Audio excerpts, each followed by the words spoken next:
So this little baby has quash. Quel âge les gagne?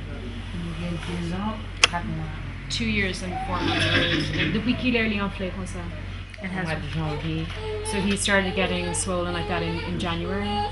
So this is the typical sign of kwashiorkor, which is protein malnutrition. So this is just hunger, starvation issues. So any swelling, edema we call it, is quash, and then the dry kind is marasmus. So the dry kind is the really, really skinny kids who have like the wrinkly skin because they just have no mass at all. And it's just really a difference in terms of the balance of how much you're missing. Like the quash children are missing relatively more protein than non-protein foods.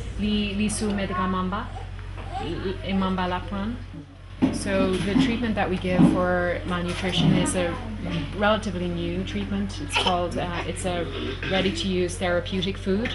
So it's a peanut-based, highly caloric, nutritious food that we call Nuri Mamba. Mamba is peanut butter. And merci. We looked at the research studies coming out about using it, especially in Africa, and it's particularly good for community-based therapy because you don't have to admit all of the kids. The really, really sick ones you still have to admit, but you can give them a dose, certain amount of this paste, let them go home and teach the mom how to feed the kid throughout the day. And it works much, much more quickly than the milk. She was saying though that he's not able to take the mamba yet. He's so sick that he's not even able to eat that. When they get so malnourished, they actually lose their appetite, and the same way their legs are swollen, their gut is swollen as well.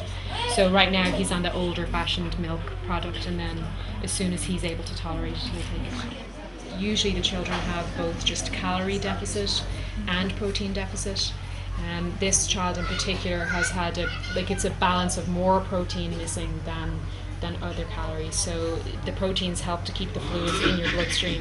So it's just everything gets really leaky. And the treatment is just highly nutritious food and antibiotics and antiparasitics.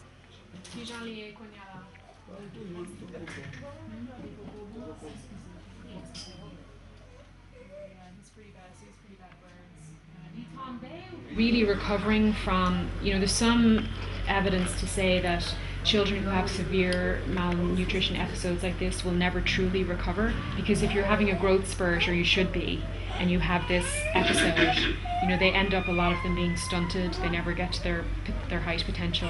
Your mental development is not as good as it should be, depending on how severe it is and how often it happens. So he could get better now with our treatment, but then what's going to happen when we send him home?